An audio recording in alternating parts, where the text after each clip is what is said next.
Don't make me laugh. Good evening, everybody, and welcome to episode, I always forget, 45, season 2 of the Plastic Crack podcast. There's only two left after this one, and then we're and then maybe there'll be a season 3. Are we allowed out then? And we're allowed out. You're very. Should we get this over with? You look like you're in a different room, Dom. Yes. Am I? I don't know. Are you? Am I? I am in the new hobby room. I am first time streaming from here, so hopefully it's not too echoey. But yeah, all in. To be fair, for the size of the room, it's not too bad. You clearly just once you put all of your miniatures up, that'll buff the sound quite Yeah, nicely. I've still got quite a lot of them to do. I've just bought another load out of the garage ready to put in. There's a load more there. Jesus. Can I ask a question? Because of what we're going to be discussing tonight, is that why you've chosen to wear that uniform? It's exactly why I chose to wear it. Right, okay, so right, well, welcome everybody. Thank you for taking the time to joining us tonight, and of course, welcome to everybody that watches this on the replay. I'm Martin, 7th son. To my here is Ken. Below me is Steve from On Point HQ. Ken is from Miniature Wargaming Warriors, and we have Dom, the Admiral from Boots on the Table, dressed in a rifleman's outfit. But I'm pretty sure there's a Sharp book. Yeah, there is, isn't he? Where he's on a boat. There's a rifleman. Sharp's I'm sure there is. He does everything to Sharp. He did. I did watch that interview with History Hits where he said how many more Sharp books you got in you, and he was like, "Well, I'm not dead yet." So that was the best line, wasn't it? I'm not dead. There we go. I'm just gonna keep flogging it. Just keep flogging it. Do I want to earn new money? Yes, please. That's it. Who have we got with us? We have Leslie here tonight. We have Dave Baker, Lazy Pirate Painting, Gary Phillips, Ralph Ashton, Brushworks Lionheart, Louis Baby, Andrew JF, Red Steph, Michael Hiscott, Carl Burks, Bill, Roy, Hammond Jam, Luke SD, John Clark, Bicker City, Benjamin Christensen, Alid Roberts, Evil Stew, Robin Ovens, Ricky Harpham, John Carter. Oh, I watched John Carter of Mars again the other day. Sorry, that's broken my train of thought. Brendan and Libby, friends of General Haig. Jim Reaper, how you doing, buddy? P. Neal, St. Michael and all the Angel Studio City. Hello from LA. How you doing, dude? Philip Hellerman, Granaprigo. We're going to keep going. Luke Farrell, East Norfolk's. Bill, what's Bill saying? Last week it was the guys who were saying we'd be taking a break for a couple of weeks over Christmas. We will. You're forced to go into cold turkey. And then, yes, I see down here you made a joke about there being plenty of cold turkey. That's very, very true. Torbjorn, hello. Battle Knights, hello. Miller, how you doing? Stoic Steve, Steve Harbour, Carl Burks, old school FRP, Shakos, Spruce. I think I'm doing it. I managed it. Carl Merritt, how you doing, bud? Josh drank paint water. How did it taste? How you doing, dude? And I think that's pretty much everyone. If I haven't got you, Rob D, hello, and Carla, how you doing? And Marky Sparky, John Chrome, and J Ring. There we go. I caught up. There we go. That was clearly all 69 people that are watching that said hello. How's everyone been this week? Cracking. Good. Very good. Jesus Christ. All good. Everyone got their Christmas decorations up? No. Not at all. I've been at work. Not only are our Christmas decorations up, all the glass is decorated in our house as well in acrylic pens. Haley went out and bought this lovely set of acrylic pens that I note are very, very good on miniatures. So I have already started. So just let the kids loose. You can't on the glass behind me, which is delightful. In fact, our Christmas tree was up before it even turned December. Fantastic. Not. Keep Christmas in December. You're nuts. I agree. Does anyone remember what I did last year instead of putting a tree up? No. You did something I probably questioned you about. I decorated a guitar. You showed it on the stream, didn't you? No. I put a guitar in the corner of my my living room because my guitar's orange. I put fairy lights over it and I surrounded it with Slayer CDs and action figures and Darth Vader. Now I remember the Slayer. Yeah. Now I remember.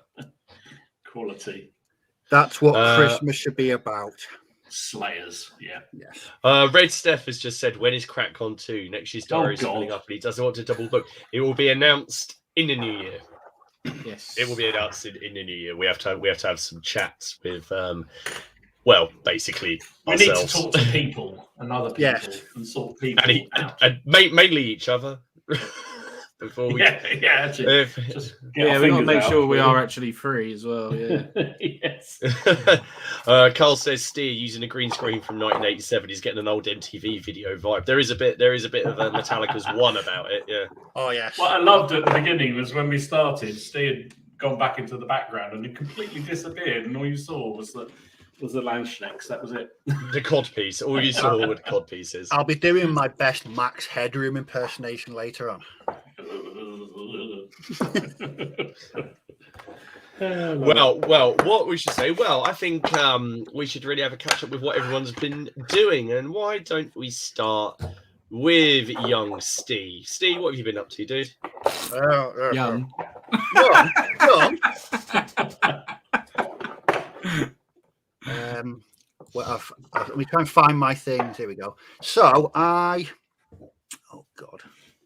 As always, the professionals on the Plastic Cat podcast, as we claim to be. Yeah, of course. Yeah. Okay, so first of all, I've been working my way through the Judge Dredd starter box. Oh yeah. So this is what I'm up to so far. Oh, very nice too. So I really that's like that, like the jean, the kind of the light blue. That's wicked. Really neat. so That is- 3 judges and 3 block gangers. I'm getting a very Necromunda feel from that one on the right. Yeah, there's definitely something Necromunda-esque about them. But they were those block gangers were really lovely to paint. That's what I was painting on last week's podcast. And then finish them off. What I'm doing is I'm sticking with that same. So they've all got green coats, blue jeans, and red armor. Like I mentioned last week, I don't want them to look like a really cheapy crap version of the bad guys from Mad Max 2, which if you paint them in those gaudy colours, they probably will end up looking like that. But this is the biggest surprise, though. I was working on Landschnecks again. Wow. Yay! Fantastic. So I don't know what came over me, but I finished them quite quickly. So that's 6. It's half a unit of Zweihanders. Batch painting 6 is about my limit before I go decidedly funny. Any more than that, and it's Funnier. Funnier, but yeah, I don't like painting more than 6. So there's half a base, 2 and the 4 there. So nice, very man. neat. Really cool. Do you know what the daft thing is? When I paint them, so I paint them, and then I tidy them up. Then I put them on the base, and then I tidy them up again. So I have to go through 3 painting stages to get them like that. Because I'm normally, doing Landschnecks as well today. or the 15mm ones. Yeah. Yay! Yeah, little Landschneck. Because what I find is when I paint them, I do all the bright colours and the flesh, and then I do the last is all the browns, and I will inevitably get brown over the nice, funky, bright coloured uniforms. So if I then go back in and that's standard to do that, Steve. I know. So I've got to go back in and tidy them up. But tonight I'm working on another 6. You can see that because I have got the Landschneck bug again. My plan was to have the entire starter box completed by the end of the year. But let's dabble with the truth now. That's not happening. That is not happening at all. I worked out I've got 105 more figures to paint. Yeah, that's not happening. That's not happening. Wow. That's 6 less. That's 6 less. I'll 6 struggle less. with that. Would so you? I've got- Would you, Al? Would Bollocks, I'd Dom. struggle with Dom. that. You'd have a done by Lads? tomorrow. I'd struggle with 105 that, figures. especially Give me two- Landschnecks. 2 I would. days. All right. They are Send them over. I'll get them done by Tuesday. completely pain in the arse. But eventually, what it's going to be, because I've got the extra box as well that I started off with, it's going to be 5 pike blocks of 24. Then there's going to be 2 units of Zweihanders, a unit of arquebusiers, a unit of crossbowmen, the handbush, and the command. And then I'm going to go for a very long lie down after that. Very Wow. A very long lie down. But that's what I was up to last week. That's really cool. Though. I'm really pleased. It does seem to be a bit of a resurgence of Italian wars, sort of Renaissance stuff happening at the minute. I know at least 5 people that are now doing. I haven't got any water. Hi, Don. Good to see you. Don says, good evening. First time live. He's working his way through the back catalogue of Series 2. Well, I hope live doesn't disappoint. Well, something to live up to now. Jesus. Well, on that note, all the other bits. because I know it's going to give me time to go and fill up some water. Dom, what have you been up to? Well, I may disappoint you, actually, because I haven't actually done that much because I've been doing this. So every spare minute I've been transferring figures, putting up shelving and doing all that kind of malarkey. So it's not quite as much as I would otherwise do in a normal week. So I think I showed them on the Facebook page anyway, but I did start to do some of the silver bayonet stuff. Oh, yes. I kind of really like them very much. So that was one of the Hobgoblin. I think it was. I did in green. I don't know whether Hobgoblins are supposed to be green, but I did in green because he looked cool. I don't know. I think there's going to be some Hobgoblin aficionados out there that are going to get really upset about that. It's probably the wrong colour green. I don't know. Whatever. Dom, I think we call them loincloth counters. Loin counters. Loin counters. I like it. And I started on the Spanish set of the character. Oh, I like that. Yeah, I like the guy on the right, the dueling guy. That's dueling really cool. Guy, yeah, he's real dandy, isn't he? They're really neat. That's why I got them because I'm not sure whether I'll play the game, but just they'll be really good in sort of shot characters and in muskets and tomahawks and that sort of thing. I'm not sure where I'll use the moody woman with the rifle there, but anyway. But the others will be good. And then these guys are more the uniformed variety. Oh, nice. They're lovely figures. They're all metals, aren't they, Dom? Yeah? All metals. Yeah, all metals. So I've got the Spanish. I'm just working on the French, and there's a group of British. So that's. Are you painting some French, actual proper French Napoleonics? No, don't be silly. I am. I have done a few in the past. Yeah. Yeah, but they were casualties, weren't they? Yeah, that's true. Well, there's like this guy. I don't know whether it'll show up. No, it probably won't show up. It's too. But he's a dismounted cuirassier that I'm working on. But that's one of the French characters. They're lovely figures. Really thoroughly recommend going and have a look at North Star are doing them. So yeah. There's an old guardsman there. But they're real fun. So yeah, I've worked through them, and then I finally finished off this elephant. It's half done for ages. That's cool.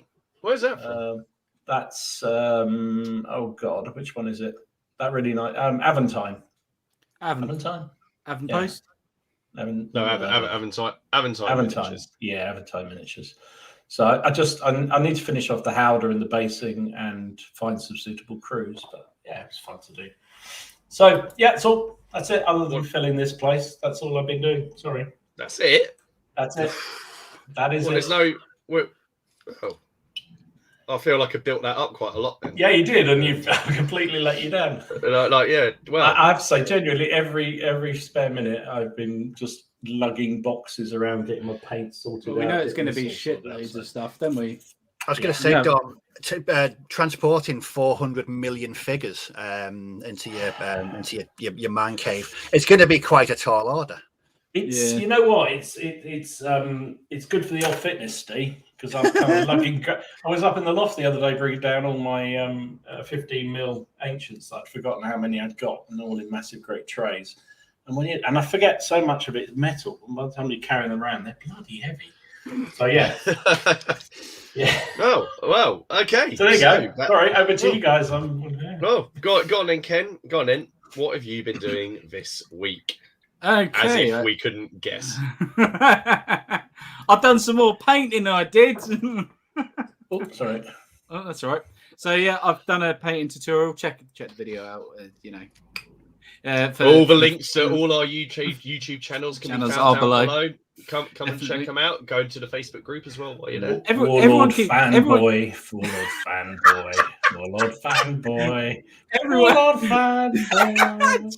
Shut up, Dom. Jail. Apparently, I'm a shield. So yeah, I've been painting these epic Napoleonics and the French. I've done a video on them, but people keep asking me how I'm basing these because I quite like how I'm basing them. So it's simple and it matches Waterloo because it's very muddy. So you just use it's the mud and static grass, isn't it? and a couple of other little bits, yeah. And you have to wait for the video to find out how I do it, but yeah, pretty much mine, yeah. Cheers for giving that away, mate. Well, that's what I do. It's just what I do. I'm sorry, I didn't realise it was. No, that's all right. And I painted this brigade commander. So yeah, I painted him up as well. I suppose you want me to lead in on this. That's a very nice looking fluffy Matties on, Ken. Where did you get that? Oh no, it's very nice that you said that, mine. Because funny enough, I got that at the bring and buy sale at Warfare. For 20 quid, I might add, which was an absolute steal. I just need to make it a little bit darker. Is that the bring and buy sale we went to 4 times, Ken? Yeah, it is. Yeah. Yeah, you say it was 20. It was 20. It was £20. Yeah. What was the poor schmuck asking for it? No, it was 20 quid. He didn't even get chance. He didn't even get chance to put it down before Ken leapt on it. Yeah, to be fair though, it was decent because you could cut that up into multiple fields, or you it's kind of what I'm going to do. No, that's what I'm going to do. That's what I'm going to do. I'm going to cut it up and use it as a sort of field. But yeah, I painted those two. I'm going to do a tutorial on how to do this guy as well. How I've done him. Really like the horse. Really simple.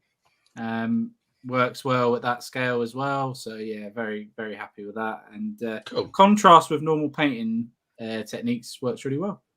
That's all I can say. Very. And I'm painting a huzzah, if people are interested for tonight. Little huzzah. and I love the slam down that you did. That's it. Very nice. No, that's really cool. So what after you've done the paint, is that what you're just going to be chundering through that for the next? Chundering? That's not the right word. Yeah. Chundering, I meant. This is going to probably take quite accurate, really. Yeah, it's probably going to take 3 or 4 months to get through this. So yeah, I'm going to be working on that mostly over the next 3 or 4 months. But it's Napoleonic content, isn't it? Napoleonic content. It's Benjamin says, which of you should I blame now that I've ordered a shitload of Burrows and Badgers miniatures? Martin. Yeah. Me? Why me? Mainly. I was gonna say me and Steve, or just Steve generally. He's the one who brought it up first. I kept them as a guilty secret, and then Steve said he had them, and I was like, oh look. I'm not having this. I don't know. I wouldn't have bought it if it wasn't for you, so I'm blaming you. Well, I think, to be fair, that the person who's shown off the greatest range of figures is Dom, because he's painted about 50. So yes. Well, if you mean 9, yeah, 50. Well, yeah, there's still a lot compared to us. So I have done some things because I wasn't very well. So I completed another unit of Seljuks. So I did some Seljuk archers for the Crusades. So they were Griffin Beast plastics. They're a lot of fun. They're much better if you can get some of the other plastic sets and mix and match the pieces in, because they are a bit limited, the archers, because you only get 2 archer poses per frame of 6 models. So if you can mix in some of the light cavalry arms and heads and things, it does help a little bit to vary things. And there's no standard. You have to drill it, find a suitable arm to drill the standard out. So that's what I did for them. So it's just another. But yeah, they're a lot of fun to work on. They paint up really really quick, because it's just contrast straight onto the robes, and then just picking out whatever kind of decoration you want to, really. So they were quite quick. And then after them, I did some Warsaw Crusades. Carl Meza was kind enough to send me some of his unwanted Conquest Games cavalry. The Norman That's cavalry. The game we played. No, is that a different thing? No, that's Conquest. Yeah, but Conquest Games are a company that make Normans. Okay. I've Normans. They're quite nice, aren't they? They're again a bit limited. There we go. But they are very nice. Yeah, I've done them up as a small unit of cavalry, which was great fun. But I was too cheap to go and buy or try and paint my own shield, so I used the Victrix shield transfers and then made my own shield bosses out of green stuff, because I had that on him. So there's a little unit of cavalry, because I've got for the first battle report, I've got scenario in mind, and I need a small unit of cavalry for the Crusaders for it to work. So so that was very timely. So thank you, Carl. I actually really enjoyed doing those. Very I don't want to say the horse. I don't know what it was. I didn't find the horses a chore. I don't know if that's because there's relatively little to do on them. But compared to some horses, they were absolutely fine. So after I'd done them, I still had a little bit of time left, and I thought I'd do one of the ECW commanders I picked up at Salute. So here is Ralph Hopton on his command base. Nice. So I got to spend a little bit of time on Is him. that another bloody miniature there with him? It is another bloody miniature with him. So that's one of the dismounted troopers with him. And he's a bicorn model. So they're the same sculptor. So they go very, very well together. But the level of detail on these miniatures, the bicorn ones, is fantastic. I mean, look at the expression you can get on their faces. It's very good, isn't it? His nose is very well presented. They're just very cool. Very cool. So I've got another commander. So I was quite pleased with what I've done. To be honest, I'm hoping to bash through another sort of 2 or 3 units of Crusaders in the next, or Crusaders and Seljuks in the next sort of week or so. So first thing in the new year, I can start having some games for the Crusade, which will be awesome. Which is on my Christmas list. So various things. Let's have a look at what's going. I think we need to issue the first yellow card of the evening. What's that? Who's that going to? And I think it's to Steve, actually, because Robin is absolutely correct. Absolutely right. Yeah. So definite a warning, I think, to you. These are my new buddies. I'm really into the Landsknecht. That is just a colour photograph from the time. I've seen Hollywood films. Everything is grey and blue and cold looking. Actually, this is what I'm going to turn up at CrackCon 2 dressed like. That would be amazing. Miller, he feels let Don is expecting an entire Swiss Italian Wars army.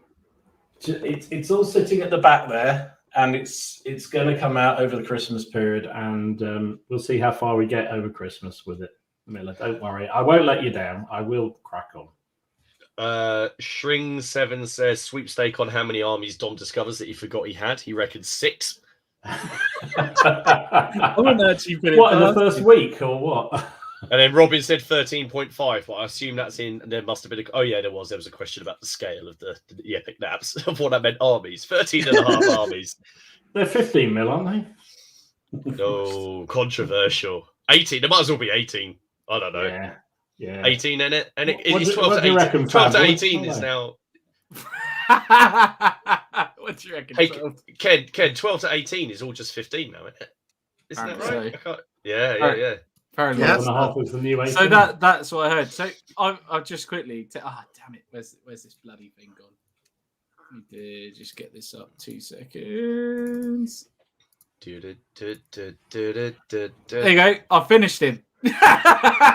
He's done. Is that it? Is that it? Is that it? He's a bloody hussar, mate. So, yeah, it's good. Well done. Yeah. And that, do you know what? That actually just took technically 20 minutes of painting time. A bit less. All right. And that's how many now have you got to do? 14 more, and that's it. For the division, yeah. It's only 3 stands of 5, so they're not too bad. And that's brigade. No, the actual division. I'm doing a division. In the division, there's only 51 regiment of hussars, or troop, I should say. That's 280 hours. Sorry, 280 minutes. Right. I know. I just still get flashbacks to when I did the my one and only unit, which nearly broke me, and I'm never. Brilliant! I really enjoyed that. All right. Do it at 28. I enjoyed doing the piping. It's because it's like do them at 28. Do them at 28. I challenge you, sir. Oh dear.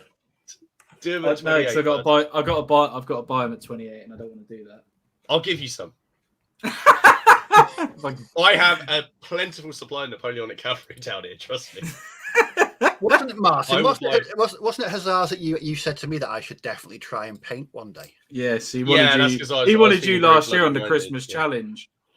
He Yeah, wanted you that last was. year on the Christmas challenge. No, what I so wanted he to do him sent to it. do last year on the Christmas challenge was one of the Marmaluke things, which I've ended up just buying. That's what I wanted him to do. I was looking at it. Storm of Steel Wargaming says he's currently painting a bunch of 80mm British Napoleonics for Waterloo. I assume it's AB. It must say actually a big thank you to Storm of Steel because he's given a shout out to all of our channels over on his channel. Each and every one of us. Thank you. Has Cheers, shout. Alex. So thank you very Cheers, much for Alex. that. And Bloody Ken using Ultramarines blue on his friend. Oh, bloody hilarious! I missed the hilarious. Yeah, I actually did. Yeah, but I did, didn't I? Actually, in my painting story, it was Ultramarines blue. That's the best part Of about course it. it was. Because what are they? Ultramarines of the French? Yeah, they're the Ultramarines of the Napoleonic period. Oh God! I like it. Yes, made me happy. Do you watch really disconcerting? This first Landsneck that I'm painting, I am not joking. It is the absolute spitting image of Bruce Forsyth.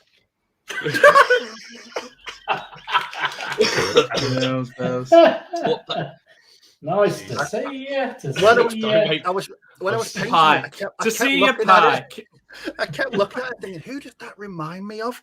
And it's like 1990, sort of late 70s, early 80s, Brucey. Oh, it's uncanny. You get a bonus when you finish. Oh, very good, very good. And you get nothing for a pair, Steve. Nothing for a pair. You can't do them. You can't do them. You know. I'm getting some flack here from Miller.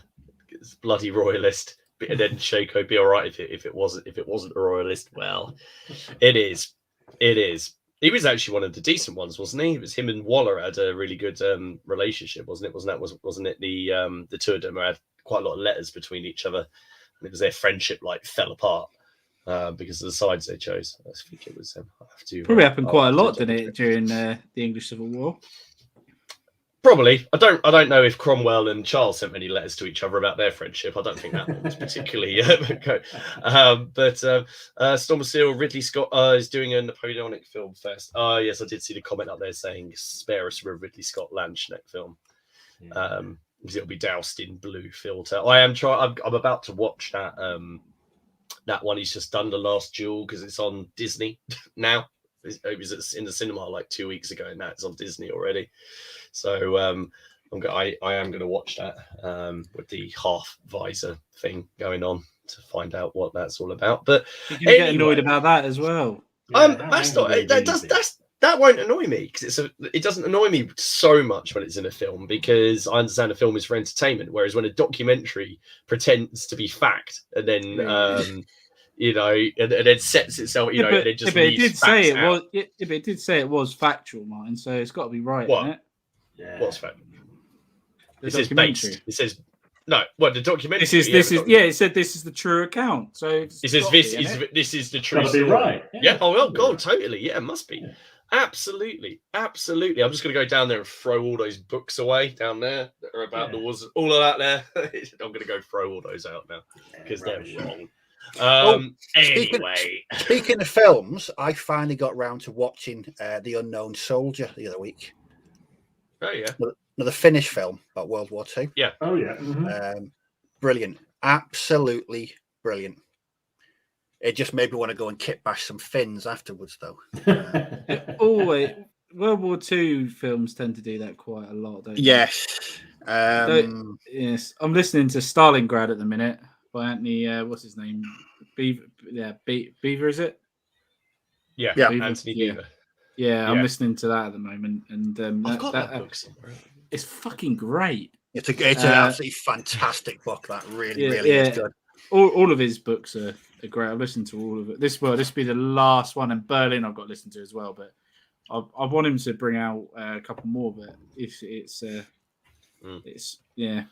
There's one about the Ardennes offensive is really good as well.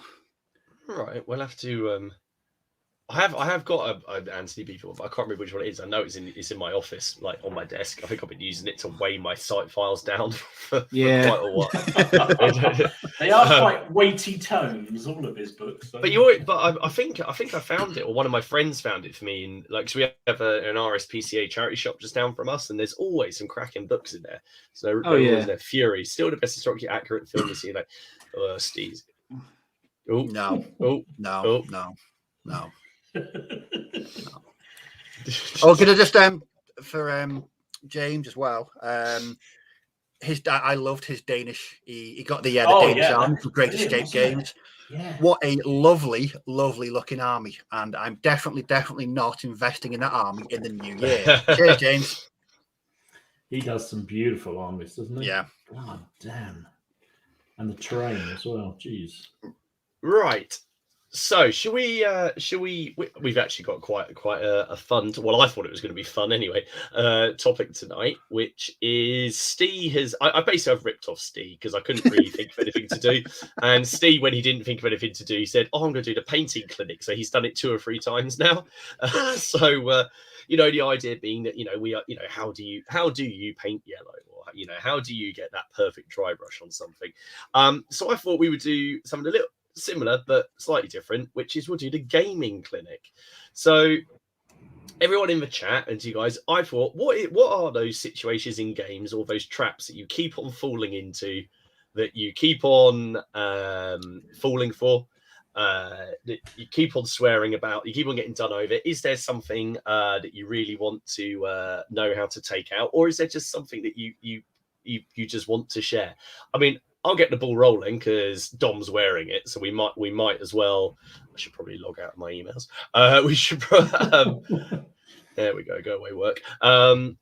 I despise the little horrible green bastards that hide and skulk around in black powder. Now, obviously, aside from changing the rules, because obviously that is always an option in games, just change their stats. How do you guys? Or Dom, I suppose this is mainly going to be dealt with. Actually, no, Ken as well. Steve, I'll take some helpful suggestions. How would you best deal with a unit like the 95th Rifles, a skirmish, a high, hard hitting elite skirmishing unit that are basically there to effectively annoy you, which they do, but if you don't challenge them, they do cause significant damage because they can cause your units to rout quite easily. So how do you deal with them, Dom? How do you deal with them in your games? Well, you can't deal with them because they're supreme and they're the best unit on the board, and you can't beat them. That's the rules. But if I was to, I think so. I think part of this is with any of these sort of super units or units that people think are particularly great. Just try not to get too hung up about them, because often you find that people put them in the wrong places. They'll stick them somewhere where they're not actually being that much more than just a little bit of an annoyance. So screen them with something else, something expendable. The French particularly are blessed with just the French. Yeah, just stick the French in front of them. Any of them, especially the old guards, stick them in front. No, just the French have got loads of voltigeurs and light infantry, haven't they? So just use them against them. But I honestly think that often people I know you get really hung up about the 95th, and I've seen it in your games. You just want to go and kill them, whatever the situation. And that often gets people in all kinds of trouble. But that is because my opponents, which are basically Haley, don't put them in shit positions. Right. They're like occupied. They're she'll find some awkward copse of trees somewhere where it has a clear field of fire and it stalls the advance. So that's but would you ever, for example, I don't know, would you ever send like a battalion, a brigade of cavalry after them? How much would you be willing to commit? Well, you say screen them, or would you just send some skirmishers and that's it? Yeah, that's all I would do. I'd just sort of say, okay, well that means, because I play a lot of points games, so I would say, right, well, there's a hell of a lot of points tied up in that wood, so I'll just go somewhere else. So I don't play black powder, but it's not really a suggestion how to beat them, but when you start playing, regardless of the scenario, is your focus on the 95th? Yes. Oh, it is my yeah. focus. No, Yeah. no, I it never is. tried. Okay, let me. Okay, Yes, you let did. me. Yeah, let me It's defend completely- myself slightly. Let me defend myself. It never starts that way. No, it Yes. doesn't. But then after never turn starts 3, that it does. And then what normally happens is turn 2, they're in position, and then they just start being such just a pain in the ass. And the fact that Or they just sit get on rid the of objective. But do you know, Martin? I think it's because everyone knows how much you love them and goads you, and that's the best thing against an opponent like you that just goads you into going after them when they shouldn't. Yeah. Yes, but. But, sir. But all right, okay. Well, let's flip this around. Ken, what do you do with? Because I use them against you, and I know you don't like them either. No, exactly. So don't sit there and pretend. I know you hate them. So the only time I ever saw anything not happen with them is at CrackCon, where they just pissed off. They just walked off the board. They didn't first turn. I'm going off. They looked at it and just went, "Nah, bugger that. We're off, lads. See you later. We're going to go and have a little sit down." This is pre Richard Sharp turning up. It's like what Dom said. It's either you put your own skirmishers against them, and just have it. But then that's all your skirmishers do that game. Yeah, that's it. Yeah. That's it. They just have a skirmisher fight. You just use your own skirmishers. If not, if you've got cavalry going past on the way, get them to do something, or ignore them, or if they really are pissing you off, you can send a battalion against them. But then that's the whole point, isn't it? You're taking up a whole battalion of infantry with a tiny unit. And is it psychological as well? Because when they end up doing what they're supposed to do, which is, we sent a battalion after them, and you've done that, and it winds you up even more. Should actually say it's not just the 95th Rifles. It's just rifle unit. It's just the rifles. Your best bet is to just ignore them, but they get that reroll. And they hit it's on a 3, isn't it? Or is it 4 normally? 3 or 4? They hit on a 4, but they hit on a 4 with a reroll. But once they get in close, and they start like picking off your smaller units. I mean, don't forget, against a skirmishing unit. Of course, I'm just talking black powder here. I'm not too sure about how they are in sharp practice or something like that. But in black powder, you say send a voltigeur unit against them, they'll take that voltigeur unit out pretty much straight away. But you see, I think part of any strategy in any game, any war game, same as in real war, is about it's doing what your opponent doesn't want you to do. So go, if you've got loads of, if he's got high quality units sitting somewhere, don't go and confront it. Go somewhere else, because I know it's not always easy if that's the objective or what have you, but work around it. Just keep it busy and get around it. Don't get fixated. Don't get fixated. Yeah, you exactly. You do get annoyed by them. I do. I like Leslie's answer to my problem is roll better dice, basically. Yes. Well, that would help. To be fair, we've all seen your dice. Yeah, they are. I mean, no, they are. It's just a. I just want to pay. Well, look. I love your latest video, by the way, where you were so excited about having rolled really, really well, and all those 6s you got up front. And they were all bloody ones. And they were all ones. Yes. Thank you for that. We're having actually going to be having another game with those dice tomorrow. In fact, with young Robin, Rogue Trooper. Just sell them, and then they can't be used. That's a very good way of doing it. That is very, very true. Can you imagine if you sold them? How pissed off Haley would be. Yeah, I mean, things like this. Like I've seen quite a lot of people in here saying, attack where they aren't. It's like, but then you've just avoided a whole front of the battlefield, surely, and you've got to shift your troops through. Or if you're French, you just charge them with assault column, and then they piss off. Yeah. I mean, Storm is still saying, they sound like the game is broken in shot practice. It's not super. The skirmishes work as skirmishes. I mean, they aren't. I think it's just my.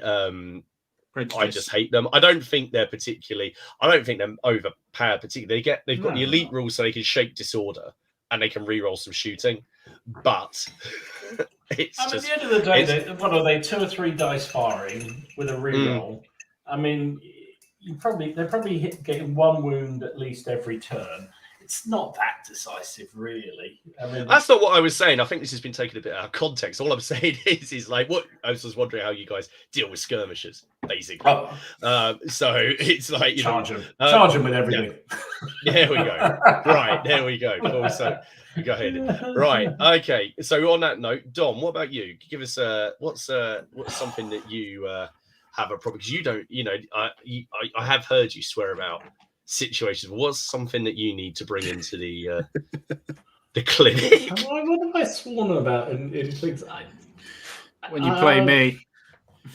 Well, I beat you every time. That's No. You go, you, me and my double terrain line of sight blocking. Oh no, that's just you being gamey. That's fine. Do you know? Warlord fanboy. Shit! I don't. Do you know what? I really struggle to think of something about this, because it's like every game you have a challenge, right? That's part of the fun of wargaming, and any kind of game is the fact you have to work through what you're going to do.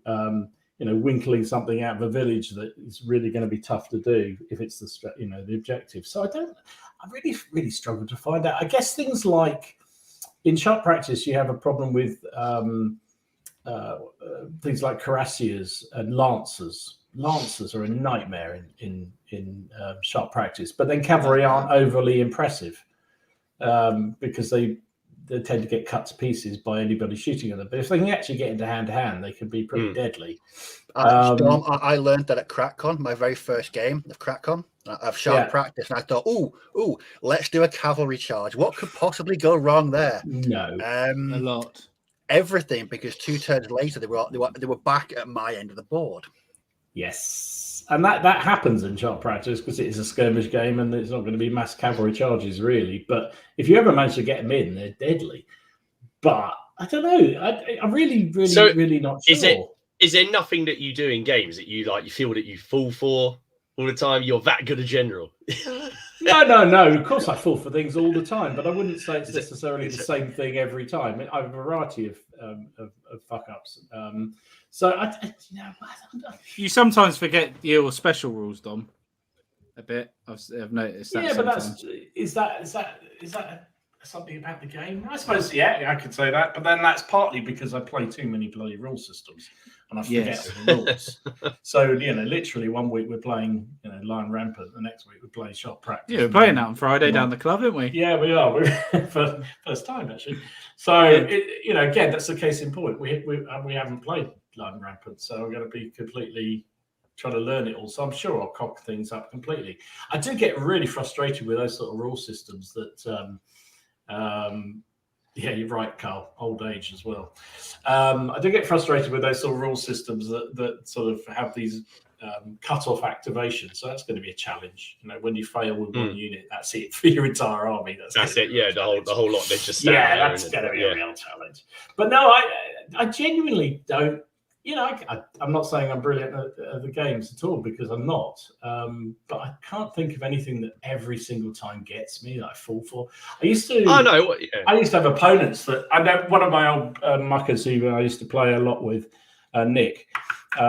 He had a fixation of every time I had sort of militia type troops, whatever period we were fighting, he'd try and attack them, and they'd always beat it. And that was always great fun, because then I'd just get even more militia troops as well, because that means you just, I know that every battle you go all out for them. Yeah. It's quite fun baiting people in. It's like the Hanoverians. I think people assume in Black Powder that the Hanoverians are going to be naff just because they don't have the the first fire rule or the 4 deep line. So they try to take them on, and then they just get battered backwards when they realize that they are it's just they are still a decent unit. So I always quite like suckering it's people like anything like that. You have to soften them up a bit. You can't just sort of assume that. And I think that sometimes people get maybe this is a more general sort of thing, that people generally get rather fixated by the reputation of a unit. It's like, the old guard are always going to win. The old guard, yeah. No, they're not. No. If you get them in the right situation, they might do. And what Napoleon did, he got them in the right situation. He didn't commit until the enemy was creaking at the seams, and then he threw them in, and generally they won. So I think the Hanoverians, they're shit troops. I'll go attack them. Well, they're not if they're fully intact and behind defences and ready to blast up the top of a hill with some cannons. Exactly. So I think this is the 95th. They're annoyance or whatever. Yeah.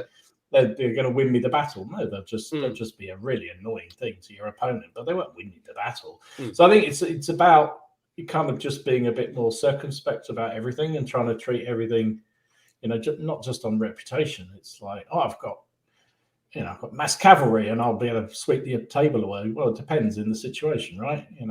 Just ask Nay what he thinks about mass cavalry charges. Yes, it all depends on the dice on the night, doesn't it? That as well. Yeah. Dice makes a huge difference. Well, of course they do. Before we come to the next person, we've got one here from Imaginary Conflicts. He says, have we ever encountered a mechanic in a game that you feel completely ruins the experience of the rules? Ken?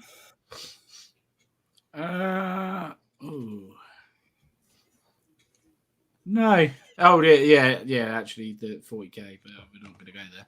I was going to say, what's the mechanic, or is it just the mechanics? The whole.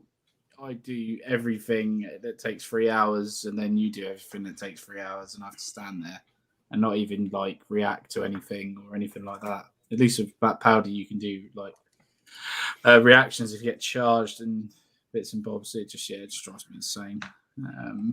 I just think the whole mechanic system it's just too long-winded personally. But yeah, historical wise, I don't know. Oh yeah, HE. In bolt action just generally. Drives me a bit nuts. I don't like the rule for it. Why is that? Because you don't like the template, do you? No, I don't. I don't like the template. No, why is that different? I mean, I never played the old system, so I don't know. But why is that so different? Because you have got to be really meta with it. It's very meta because if you're touching it just slightly, it counts. It just drives me insane. But why don't you just work it out? Whenever we play, it's like, well, we know a 1-inch template is probably 2 figures in most cases.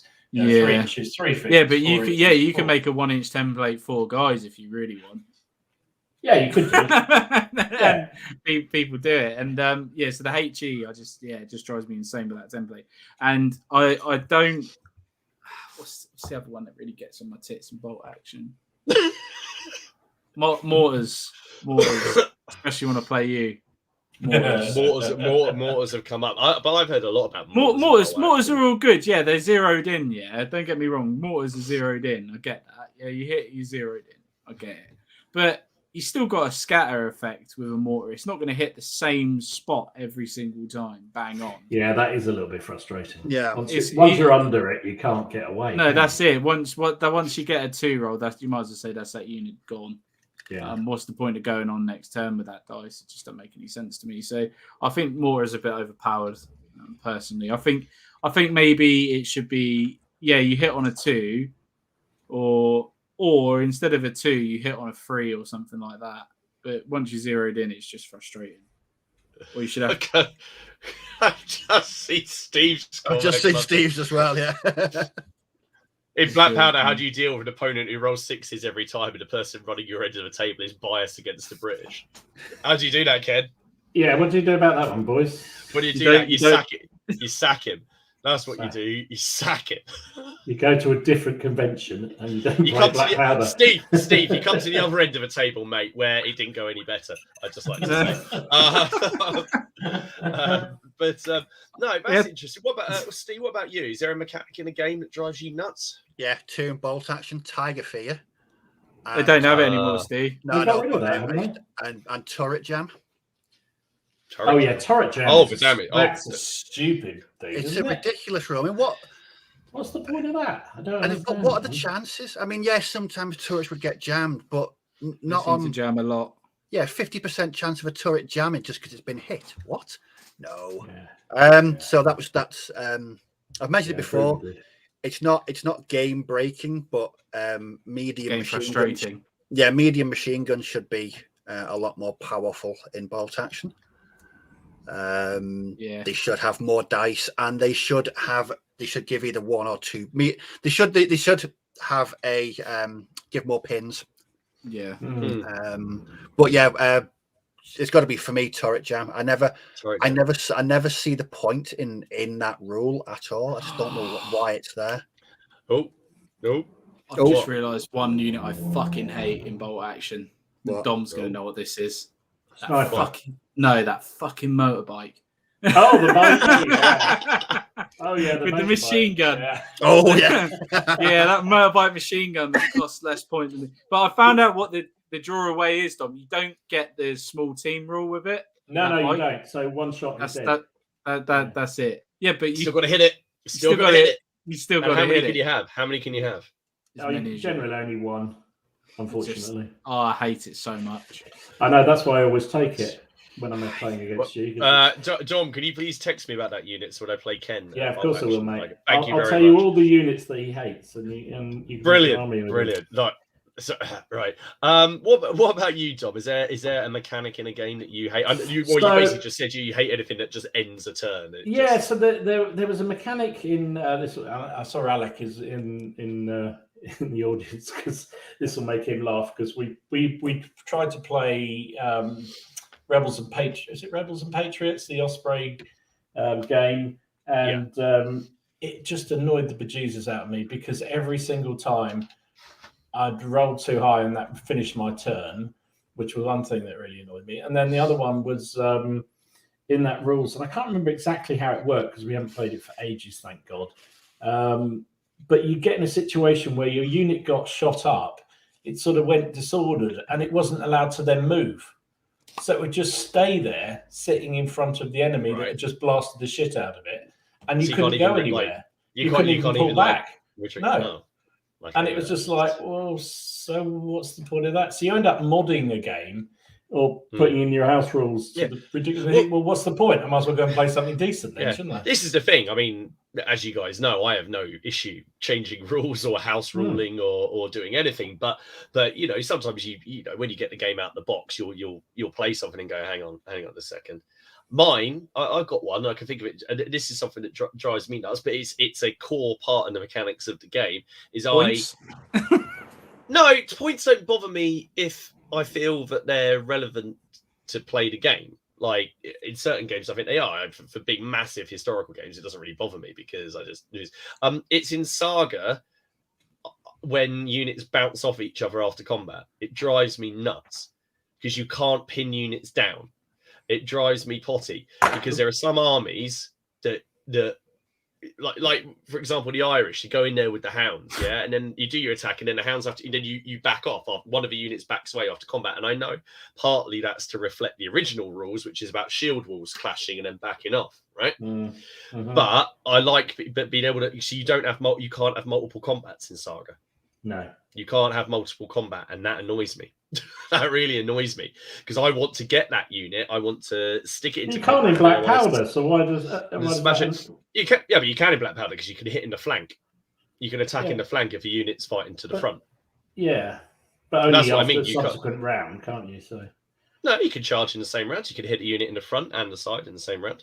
Black Powder, you can only fight 1-on-1. No, you can fight in the side. You can hit in the flank because you get flank attack bonuses. Okay. So you can pit them in, because they can only commit up to half their dice to attacks to the flank. That's like the offset of that. But no, in Saga it drives me nuts because I just want to get like that. Say the fanatics, for example, pin them down and then smash them with something. But that's just a personal thing. I could just play a different game for that era, I guess. that's just the rule set, isn't it? I'll tell you another one that won't surprise you. And basically pretty much every single rule within it, SPQR. Just say that out there. What a terrible rule set that is. Just pass that. We hadn't mentioned that for a few weeks, had we? No, I just thought it was about time I came out and said it again. Because it's a terrible rule set. I quite enjoyed it the first time I played it because I was the ghouls. That's why. Ken, what about you? Is there something in games? So back to sort of the original things ago. Is there a unit, or I mean, obviously we've just kind of chatted about it a little bit, but is there a situation that you find yourself in that you get suckered into a lot, or is it bolt action? I tend to. I tend to make the wrong tactical decisions at the time thinking about it. I think to myself, oh, my paratroopers are going to absolutely stonk Dom's bloody green bloody levy unit or something. I think they're gonna absolutely wipe the floor because historically, or they would wipe the floor normally as in real life. And I think that's the problem. As I play rule sets that are quite what's the word I'm looking for? I want to use the word. I can't use the word inaccurate. I want to do something that's more crunchy. Prototypical would be the word we use in the model railway community. Right. to real. You look distraught, absolutely distraught. Yes, so no, I want to do something that's historically accurate, and that's why I like Operation Squad, because that's very much each weapon has its own little subunit, and it all have their own stats. But we tend to play generic sort of things like an assault rifle is an assault rifle, a rifle is a rifle. But in realistic terms, certain rifles can fire faster, like a Lee Enfield can fire faster than a K98, for example. And sometimes I really want to play that historically accurate rule set, if that makes sense. So I quite like that sometimes. Not when I'm just having a game, but if I'm trying to reenact a scenario. Yeah. You are very much one of those players who is, this is how it should work. This is how I'm going to play it rather than play the game. That's for sure. I think having played you quite a few times, it's like, well, that's yes. This unit. This is what we read about it doing in real life. So this is what it must do here. Yes. And it doesn't always work like that. I just spend a lot of my time praying that the opponent is going to blunder somehow and fall in and just present, like in the last Wars of Roses game I had against Robbie. It's like, I'm going to march on with. Oh no, wait, no, I'm going to come on really slowly while he's posturing on top of the hill at me, and then attacking. But it's a lot of good chat going on in the comments. Miller said, I can't find the original comment, but Miller was talking about how many people actually try to do historical tactics, like the Horns of the Buffalo for a Zulu game, that kind of thing. Does that really come into it? So I'd like it to. I'd like to reenact scenarios within, not actually how the battle was fought, but like I want to do things exactly the same as like the options that the general would have had at the time, and reenact those the same way, and see if I can change it at all. See if I can change history. Does that make sense? Am I wording that right? Yeah. No, I know what you mean. You want the same conditions and the same choices, and can you? I want to do it. I want to put my own twist. Yeah, exactly. Well, not even the same outcome. Can I change the outcome? So, like, say for example, Waterloo. Right, I'm Napoleon at the time. I've got exactly the same in front of me as Napoleon had. How would I do it differently? So I think this comes down to we talked about this loads of times, is the sort of difference between a war, a game and a simulation game. Exactly. Yeah. And they are very different things. And it depends. You can play all of them. Because anybody listening to the to Rich and to Fat Lardy's advent calendar stuff, they've been doing these really cool little videos, YouTube sort of podcasts about sort of how different rules came about. And one of the things they were talking about, I think yesterday's one, was the concept of why they have the sort of shock and things on their troops is because when you're an infantryman being shot at, you don't really care whether it's a Sten gun, a single rifle, AK-47. It's a bullet coming your way, and that scares the bejesus out and puts you on the ground to hide from it. So, but your point, Ken, is well made, because actually some rule sets emphasize the whole, a Sten fired X amount more rounds, therefore it should be able to fire Y times more than another weapon. But their sort of games are much more standardized, which majority of games these days are. Without being an old fart. Going back in the old days, it used to be much more of a calculation thing. These troops have got this kind of equipment, therefore they can do X, times more than this unit can. I think that's going to suit for when, like, I have my own gaming space and I can play solo, maybe. Because not necessarily people don't want to play that all the time. but to be able to play it solo would be quite nice in that regard. It's better as a solo game, I think, definitely, to reenact those sort of things, definitely. Exactly, because you're not going to argue with it because you've got nothing to win or lose, have you? And also, because at the end of the day, it's got to be fun for both sides, isn't it? You know, if you're playing a game, if you're doing cooperative, maybe that's another way to work it.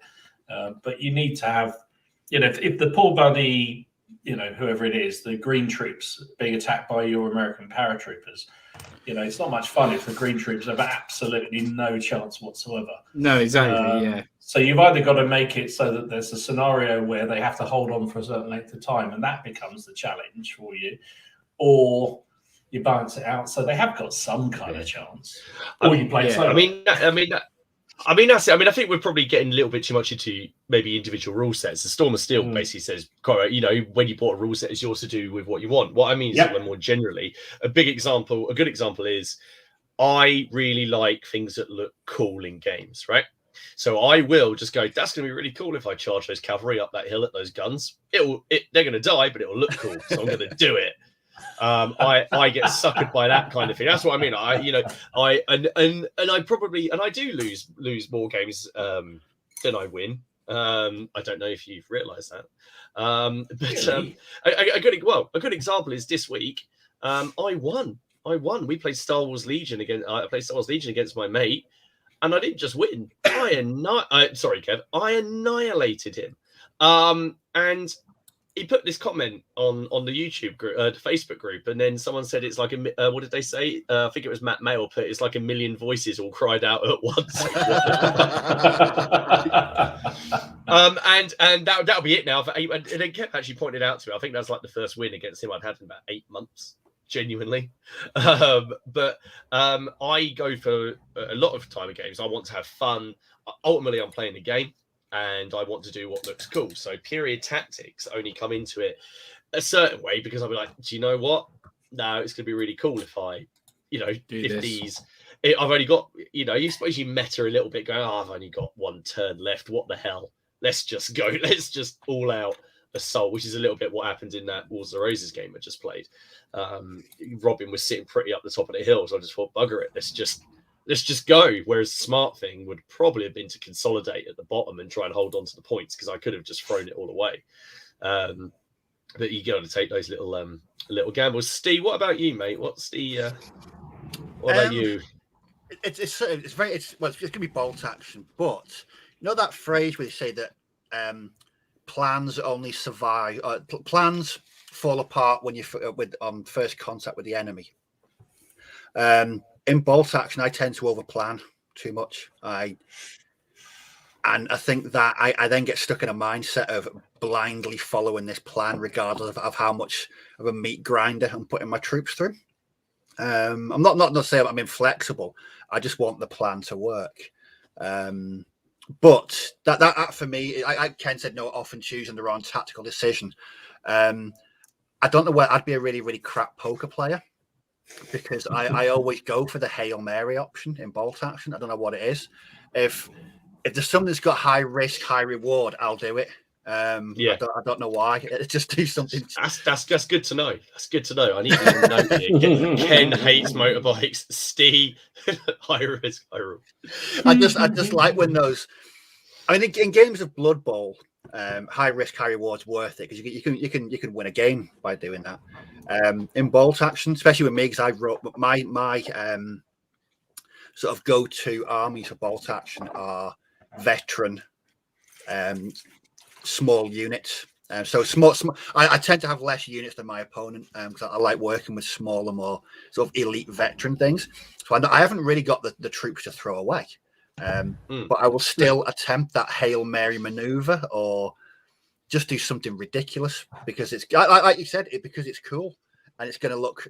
Yeah. I much prefer playing bolt action like it's a comic book than a like you said, like Commando, like something exactly, Commando or Victor or something like that. That's why Firefight works so well, because it's a short, it should be a fairly quick game, but I think we demonstrated a crack on that doesn't always happen.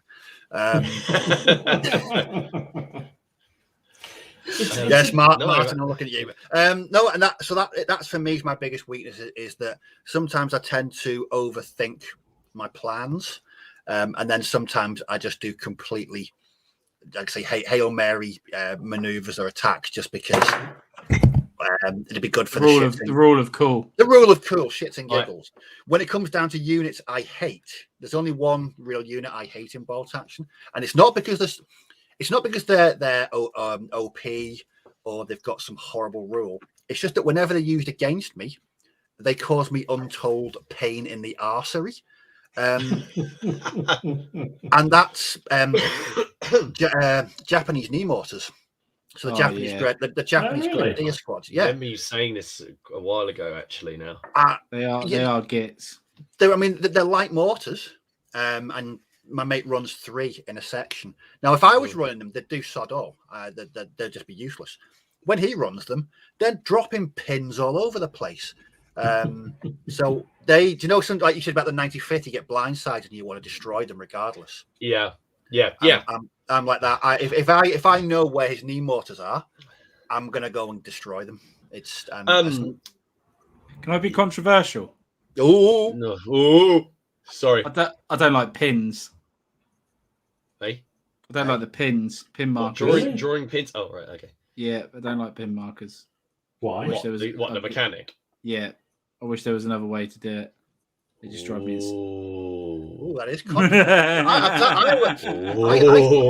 I think the pin mechanic works. It works quite well because you can. Me too. Commercial. No, because you can often. Yeah, because it always works well because it goes in your favour. When it doesn't, because you sometimes. Is that a game? That's just a game. Yeah, sometimes you can win a game of bolt action and barely kill anything if you can pin your opposition. Exactly. How boring is that? But it reflects the sheer amount of firepower and tactical nous to make your opponent either run away or want to. Sounds like he's reading out of a Warlord rulebook there. Let's the irony. I'm gonna go to. That's the Warlord fanboy. I'm going to go to the comments. Is Martin the reincarnation of Lord Cardigan? Yes. I don't know. The Charge Light Brigade. Oh yeah, he made some sort of clothing out of him. It's fine. Yes, yeah. And Robin, it's cheesy, but if you both have fun, everyone wins. I remember that tomorrow, mate. I remember that tomorrow. Where I'm I think generally I just need to learn. It probably says more about us and our personalities than it does about rule sets, because I probably just need to be less vengeful in my approach. Ken is out the wall. Fanboy club. That's it. That's it. Storm of Steel, quite right. Losing well is better than winning badly. Definitely. That's very true. Definitely. Jim Reaper, rule of cool always wins. Well, yeah, so you can claim, except when you lose. Like you do the cool thing, going, I'm going to go up that hill, and then you just get murdered as you go up it. You win. You definitely win on moral that would victory. have looked cool if it was a fit. It's not even necessarily moral. Steve, I'll come back to your comment in a second, mate, because I've got something that might help you with looking for Legion stuff. Where else are we going here? Owen Douglas, no plan survives first contact with the enemy. That's also very true. Luke Farrell, he's with me. If it looks cool, charge it. Light Brigade charge. There we go. See, that's something. That's a Warlord epic set I'd like to see. Charge Light now Brigade. That would be brilliant, wouldn't it? Yeah, so, that would be very cool. For a special figure, they should release Flashman. Oh yeah. Yes. Definitely like that. That flat flash at the charge. Can we convince you to get into the 13.5 mil scale if that happens? What do you mean, 15 mil? Yeah. Isn't that the new 18? Yeah, something like that. Have you seen Rogue Trooper's comment? Martin sounds like Custer. Okay, charge it. It'll be cool. I've got this amazing book. I don't know if you guys have seen it. I've got this amazing book. Always comes up in pub quizzes now of famous quotes by people, and you've got to like guess who they are. And there's this quote by Custer genuinely in a newspaper. And it says something: "No Indian force can beat the 7th Cavalry." I just love it.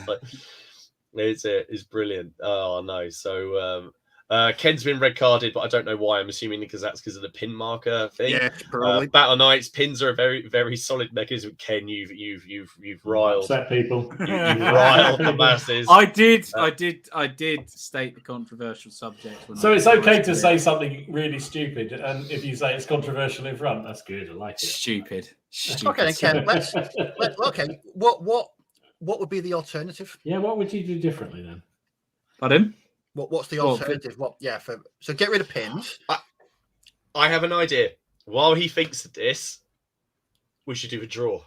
Oh yes. Oh yes. Yeah. Go for it. So Ken, you go away and think of your alternative game mechanic in 2 minutes to work out how you're going to do this, and then we're going to do our draw. Oh yes, and of course, everybody, if you could like the video, that would be amazing. It helps out a lot. If you want to join the Facebook group, then dislike it as well. That always helps. That's lovely, isn't it? Also, you can find a link to Ken's channel where you can dislike every single video that he has put out. That's there as well. Thank you, Ken. So come and join us in the Facebook group. But remember, if you're not on Facebook, it's not a problem. If you have pictures or things to send us, then you can email us, and we will try and get back to you as soon as we can. And the link for that is down below as well. But we have a little Christmas competition. Well, it's not a competition, a little Christmas challenge, don't we, lads?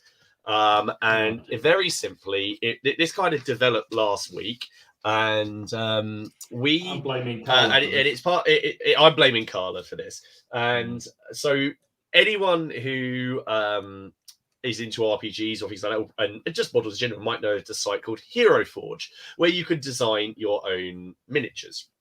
And Carla has very, very kindly offered to print those for us. So Carla and obviously Battle Knights, they do painting nights, they're a commission painting service, and we will be putting up some contact details for them. So you guys should definitely, if you're thinking about getting some miniatures painting, you should probably get in touch. And I've got some examples of I know that Carla's posted some photos of some of the stuff she's painted that will be up towards the end of the show. But we're each going to design each other's miniatures. So this gonna now there's only one caveat to this, which we come across, and it's not probably the one that you think, and it's not it has to be nice. It's that we want to keep it along a medieval or semi-fantasy theme, because if we do come across the occasion that the four of us can ever play something like Rangers of Shadow Deep or Dungeons and Dragons together, then we'll have our characters ready to go. So I've got each of our names here on a lovely piece of paper. Haley's refused to come and draw them out of the hat, so I'm going to have to do it. She's not willing to play. So I'm going to pop these in the bag. And who should we start with? I think we should start with... Should we start with Steve? Should we find out who Steve's going to paint? See who Steve's going to paint. So we are going to design these miniatures. They're going to be sent to us, and then we're going to paint them, and they're going to be ready for the final show in 2 weeks' time. That's the plan. What? Yeah, that's the plan. Yeah, that's it. For the final one of the year, and then we reveal them at the end. Yes, Ken, and you can't print it at 13.5 mil.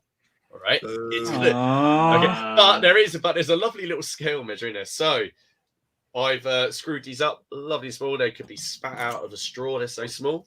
So there we go. Also, Carl sent me this bag with loads of resin Gabions in it. So thank you, Carl. This is there we go. All right. So Steve, yes, you are designing. Lay it on me, brother. Yourself. I just better put that back in the bag. Yeah, I forgot to take your name out. Nothing but professional. If I design mine, it would be built like a brick shithouse with a massive big sword. Right. Okay. So here we go, Steve. Steve, you are doing me. Yeah. Damn it. Right. And next now, who wants to go next? Any takers? Dom, Ken? Go on then, I'll go next. Oh, do Dom. All right, Dom. Is it me? Have I got me? Yeah. You are, if you have, then I've got to put it on one side. You are doing yourself. Yeah, that's amazing. I wonder what the odds are of doing that. Stick with it, folks. Stick with it here. It's there we go. Right. Yeah, we are going to design each other. We're going to so Steve will design me, and Dom is going to design Steve. Oh, perfect. You can't. I just like to say that half orc and giant is an option on there. Oh fuck! That means you're doing me and I'm doing Dom. Yeah, probably. Yeah. Well, yeah, that's the only way it can go. That's the only way it can go, isn't it? Yeah. So I'm designing Ken, and Ken's designing Dom. Is this Dom. exactly the same as last year? I think Yes. it is. Yeah, It's exactly the same way around Exactly as the same as last year. last year. So let's just go right. So Martin is designing Ken. Dom is designing Steve. Steve is designing me. And Ken is doing Dom. Well, I'm curious to see how this is going to work out and if we're still going to be friends afterwards. Wow. So basically, the only thing is we just got to keep it slightly fantasy or medieval looking, but other than that, you can even I believe you can make them like a dog person, Ken. You know, if you want to make Dom into like a Yorkshire Terrier with like a big axe. I have got many ideas. All right. So that's what worries us, Ken. Dom, can you keep my cod piece to like a feasible size, please? I've been seeing some fabulous pictures of cod pieces. I've got in mind for you, mate. It's quality. You've already done mine and your mine. Huh? Well, to be fair, I was bored the other day, so I sat and made one for all three of you. So it's nice when you get the time, isn't it? Yeah, time. Yeah, I don't know why you don't have any time. I got a business, kids, and loads of stuff to do. And yeah, I still if you're the boss, you can turn around and say, "Nah, no, it's because you have lions, my friend. That's why it is. It's because you don't have to get up. That's why. That's exactly why. I just like to show it. So Carla said she's woman enough to shoulder the blame. That's good. I think there's going to be a lot of blame coming your way. And then Jason says he blames Carla for a lot of things. And I have a next, do we? I think the four of us are going to be there's going to be some blame. I can just see though. Hopefully, if these do come out well, that we can play like some Rages of Shadow Deep with these would be amazing, or a D&D session with these characters would be absolutely fantastic. Can we just point out now this does not reflect on how we think of each other as well? Oh, it bloody does. It bloody does.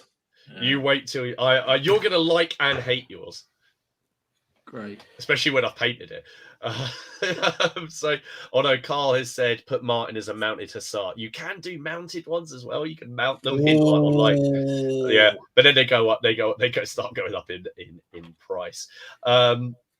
What else have we got in here? What's the website called? I can't remember. It's just called Hero Forge. Just go on Hero Forge. I've been on it. I've done some. Miller says let's see if Steve actually does it this year.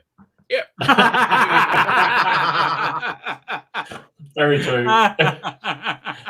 Martin's figure should have hussar. I don't want to be a hussar.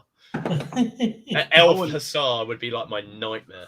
I'd love to make you like a green. If only I could make you Richard Sharp, I'd be so happy. Why would that be bad? Like, why would that be bad? Because you hate. I'd take that. I don't care. I'll be Sharp. That's fine. He has it great. Okay, everyone loves dies, but yeah, apart from that, he has it pretty good.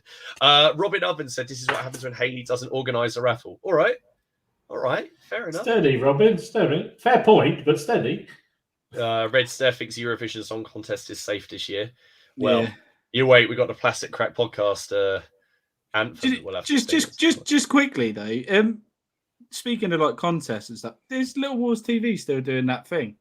They are indeed. Is it finished? They are indeed. No, it's. I was going to mention that entries are open. I think it's until the 29th of December. I think. So if you would like to go over to Little Wars and you like the Plastic Crack podcast and you like our content, then please feel free to add our name into the best podcast. Thing of 4 idiots chatting shite on a Monday and failing at simple things that children would find easy, like drawing names out of a hat. Lionheart said if he was going to do Ken, he would do Friar Tuck. Imaginary Conflict says, great, a giant elf and 2 pot-bellied dwarfs. All right. Hang on. Jesus Christ. I thought he was about to quote Lord of the Rings and go, what is an elf, a man, and a dwarf? I'm a doing riddle. Wow. To be fair, Dom, at least we didn't get called trolls. It's true. That's it. We've been called worse, haven't we, Ken, to be fair? We have. They want to know what Dom's looking on the internet for. Christ knows. I think you can make a lanchet. I think we... Who's got Steve? Forgotten. I have. Dom. Oh, lanchet orc. That would be amazing. No, I mean, why an orc? I don't know. It's just because they're big. You're obsessed with the orc, can't you? I don't know. I don't imagine Steve is. We were watching the Addams Family the other day, and I don't know. It was. Wait, Lurch brings to mind. Oh, Jesus. What's the chances of Series 3 even happening at this rate? Is this going to end in tears, isn't it? This is how cruel people can be. When I was at school in our science department, do you remember those height and weight chart things? You went well off of it, did you? No, someone drew my own one on there and put Steve on it. And and you still remember it to this day. You should sue the school. I was traumatized, absolutely traumatized. I mean, it was true. I mean, I can't argue with it, but it was. Oh, Jesus. I love that. This is the kind of stuff you only get on the Plastic Crack podcast. Storm of Steel's ducking out. Thanks for dropping in, mate. We appreciate it. See you, Alex. I've actually got a little tear. Oh, Jesus. Oh dear. Friday night RPG game. Yeah, I think we might have to be honest, at CrackCon. There might have to be an RPG. We have to do a one shot. It'd be quite tempting to do a big aliens one because you're expected to die in that. So it just be to see who could survive the longest. And then Bill Roy said, can he put an order in for one each of the figures and it could go to charity? Oh, Jesus. We'll have to see where we're going. But basically there is lots of comments on here. Lots of people who want it to. Apparently 2 or 3 people have already put us on there for a Caesar award. That would be. That's very nice of you. Thank you very much. Very, very nice. I very much doubt we're even getting mentioned. I think that they'll probably come on here, listen to it, and go, "This is probably not the best representation of the hobby." No. We'll get an email. What the bloody hell's a fiddle yard? To be fair, I was on my train program earlier sorting out my thing. It was going all wrong. So it's all wrong in the fiddle yard tonight. There's nothing worse than your fiddle yard going wrong, but you can get some cream for it. It was. I'll tell you what. It was really hard because I was working out because I couldn't get my hands in there properly. So the height wasn't right, so I couldn't get my hands right into the fiddle yard. Just saying, my channel tonight.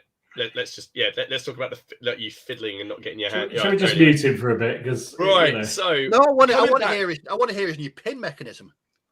Right, yeah, no, that's it. So we are coming back. So Ken, you've had an extended period of time to come up and completely change the game mechanic, which is crucial to the way that bolt action works. What have you got?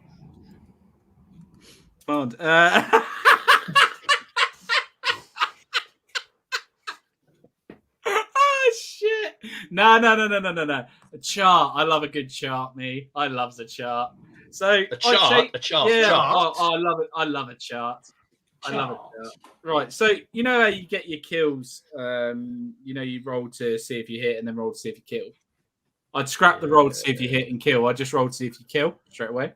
So I would do the rolling as you would. Right. Say you take out percentage of the squad, so you take out one figure.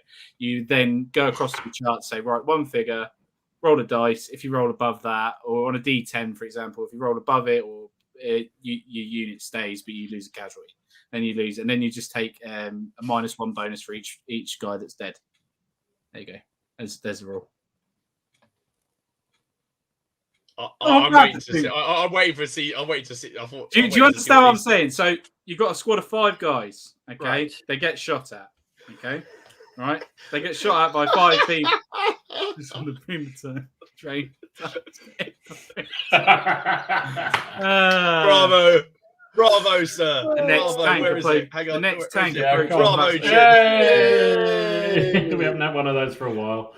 The next tank approaching platform 2 is a Sherman. Right. So basically, you get shot at 5 times. Yeah, you roll 5 dice. You kill automatically on a 4+. Yeah, so 3 guys are dead. Yeah, you take a -3, so you start on a 3, a bit like Dead Man's Hand. Start on a 3, right. And then you check the chart. Right, you're taking 3 casualties. Okay, the unit's 5 strong. You got to roll a 6+, otherwise the unit's gone. Done. There you go. Done. Yay, there's my rules. You didn't give me a long to think about it, but I would definitely I would change it somehow. But again, I would just play chain of command. There you go. Right. Okay. That's Assassin's Modern. Hey, you come up with something in less than 30 seconds. I like General Haig's just mind blown. I know you do like a chart though, because I love a chart. We're not going to ruin it. We've been chatting about some things, haven't we? And you do like a chart. I'm not a fan of charts, so this is going to be an interesting. What should we say? I don't want to use the term partnership. Writing experience, should we say, Ken? Yeah. I hate a joint. No. A joint venture. I don't like the term venture because that makes it sound like it's going to cost me money. A joint journey. There you go. And sorry, or what reputation I may possibly have. Yeah. I think the answer. I think congrats, you've just invented Necromunda First Edition. Oh, there you go. Yeah, there you go. Laughing is hurting me. Oh dear. Well, that was it. That was enlightening. Well, no, I say I wanted to have a little laugh, and I think we have. Lads, we do have a excessive amount of photos to go through tonight. So should we? What do you fancy? Should we do some news and then hit the photos? Yeah. We haven't changed the news, everybody. So this is your 5-second warning. It's a season 3 change. It's going to be. There's going to be some big changes in season 3. Big changes. Changes. There's only going to be 3 of us. There's only going to Ken's not allowed back. No, bless him. He will for just not when he's in the comedy value. Right, you got 5 seconds, everyone. Take your earphones off. 5, 4, 3, 2, 1.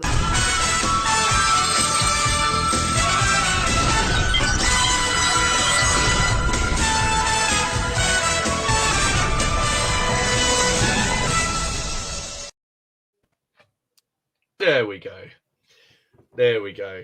No one's. Oh wait, no. That's it. Everyone's taken their earphones out. So Dom, actually, I've seen quite a few things, but Dom, you go first. You want to go? Well, no. All right, I'll go first. No. I'll go first. No, you go first if you want. No, it's fine. Yeah. No, you go first. No, you go. Oh no, after you. Well, this is one that I've.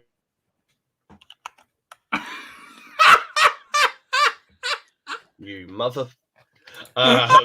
So, Kenneth, you bad boy. Sorry, I've just done it back to him. So on that note, obviously, we can we put him in time? No. Caballero Miniatures have released their sculpts for this month. Now, I've only picked one. They're amazing. Got to kind of look at them, but I was looking around for Crossbowman, and he just seems to have heard me because these are the new. I mean, now they're just gonna look fantastic. I'm gonna say it. They do get you moist, don't they? Oh, bloody jeez. Jesus Christ. Moist with the fiddle yard. Oh, God. They do. They are They're lovely. You got 2 casualties in there. So it's this guy at the far left, and then if you look at the far right, you can see another arrow. But if you look at the guy just standing in front of the casualty, he's actually drawing his sword to take someone on in close combat. And I just really like the small huddled together unit. So I have already ordered those. I've already they are winging their I don't know winging their way, but they're on their way. Because I was looking for a unit of crossbowmen, and I thought, do you know what? Why not? They look fantastic, but they've got a load more stuff out. They've got a standard bearer, and they also have a load of camp sort of paraphernalia. Along with that, if you're into your medievals, Foreground have released some images of their Norman terrain. Now I sent a picture of this to the guys, but there's the Norman church and some Norman buildings. Now, I quite like the houses. I think they kind of go along with the rest of the Saxon and Norman houses released, but I'm not a huge fan of the church. It reminds me of Playmobil, dude. It reminds me. It does, doesn't it? It does look very much primary school kind of thing. Those brickwork is very much out of scale. I mean, it did. Someone did point out to me before, I think it was Robin, that these are actually they're actually come across as pre-primed, not pre-colored. That these are only just pre-primed, so you can paint. You're still meant to do it, but they always advertise them by just putting them out like this, don't they? So, yeah, I like the buildings. I just I'm not hugely sold on the church, especially when you look at the church that they've done for later. You know, the World War II. Obviously, different style. I appreciate that, but I don't know. Maybe it's more affordable. We'll wait and see. Is there no price for it yet, mine?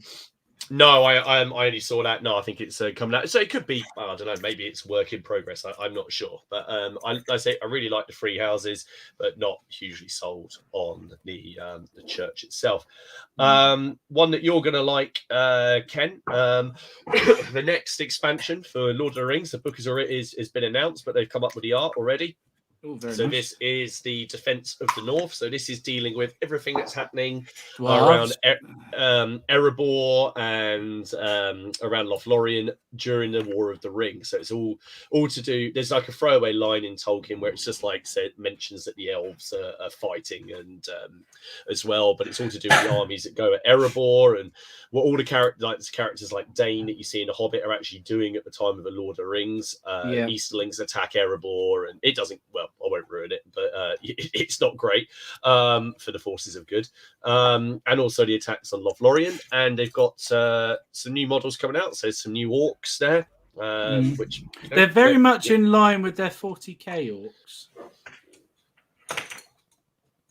Have you noticed that? The 40k ones, or do you mean the new the new 40k ones? Look at the guy on the right. The cruel boys, do you mean? Oh, they're the new fantasy ones. Sorry. They're fantasy, are they? Yeah. Oh, okay.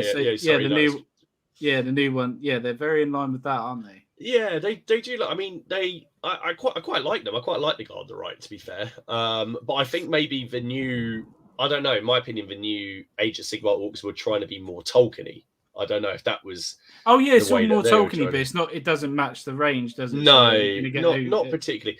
They've also, I didn't save the picture of the silhouette, but they've basically got to have some Easterling character that's been carried on a chair, like from I don't know what you call it. Was it called a beer? Is that it? You know, where you carry, carry it, something like that. But as we were talking about scenery, and I sent this to Dom because this got me very, very excited. Bloody castle, is it?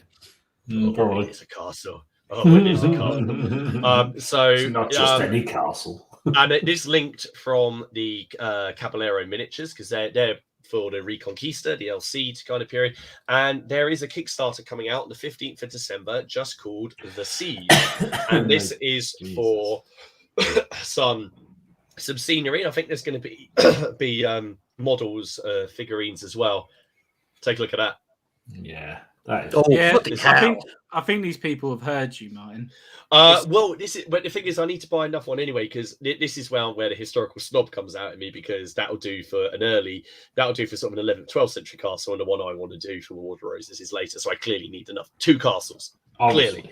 But this wasn't what I was most excited about. Ken, what was I looking for at Warfare? Castle Gale Crusades for the wall. Did you any? Have a look at that. Yeah. What is it? 3D printing or is it? Yeah. So you get the STL files, but I know quite. You ain't got a printer. No, but I know a lot of people that do have printers, and I know places that I can pay to have it done.